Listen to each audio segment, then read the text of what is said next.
Daniel Padilla napasok sa dressing room si Catherine Bernardo dahil wala si Mommy Min. Ibinahagi ni OG Diaz, isang showbiz insider, ang isang chismis na nakarating sa kanya hinggil sa naging dahilan ng pagpunta ni Daniel Padilla sa dressing room ng kanyang ex-girlfriend na si Catherine Bernardo sa isang kamakailang event. Ayon kay OG, nakarating sa kanya ang balitang nagkaroon ng lakas ng loob si Daniel na makipagkita kay Catherine matapos niyang malaman na wala pa roon ang ina ng aktres, si Mommy Min Bernardo.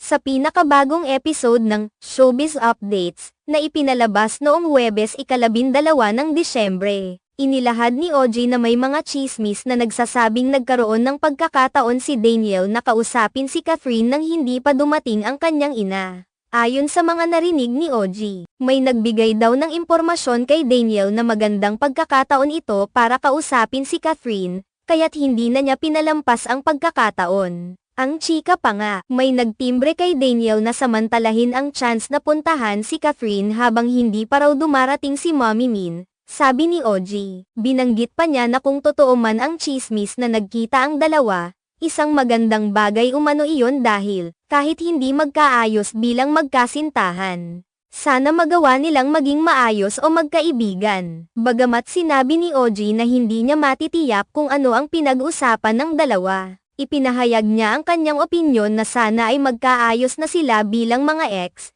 at makipag-ugnayan ng maayos sa kabila ng kanilang pagkakahiwalay.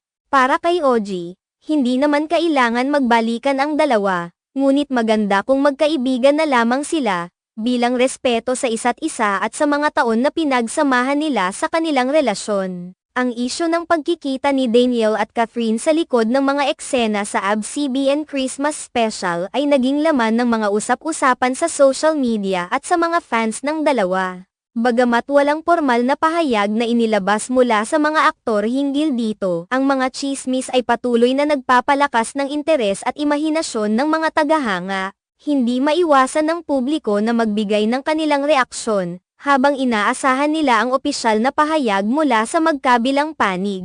Maging si OG Diaz ay nagbigay ng komentaryo hinggil sa insidente. Ngunit itinuturing niyang wala siyang sapat na impormasyon upang kumpirmahin kung ano ang nangyari. Ayon pa kay OG, walang paraan upang tiyakin ang laman ng kanilang usapan dahil hindi naman sila nandoon sa eksena. Tanging sina Daniel at Catherine lamang ang makakapagsabi kung ano nga ba ang nangyari sa kanilang pag-uusap. Sa kabila ng lahat ng haka-haka, patuloy na umaasa ang mga tagahanga ng dalawa na kahit hindi sila magbalikan bilang magkasintahan, sana ay maging maayos ang kanilang relasyon bilang magkaibigan. Ang mga ganitong uri ng kaganapan ay nagpapakita lamang ng pagiging professional at maturity ng mga artista sa pagharap sa mga pagsubok ng kanilang personal na buhay, habang pinapahalagahan ang kanilang mga taga-suporta at ang kanilang mga career. Hanggang sa ngayon, wala pang opisyal na pahayag mula kay Catherine at Daniel hinggil sa issue.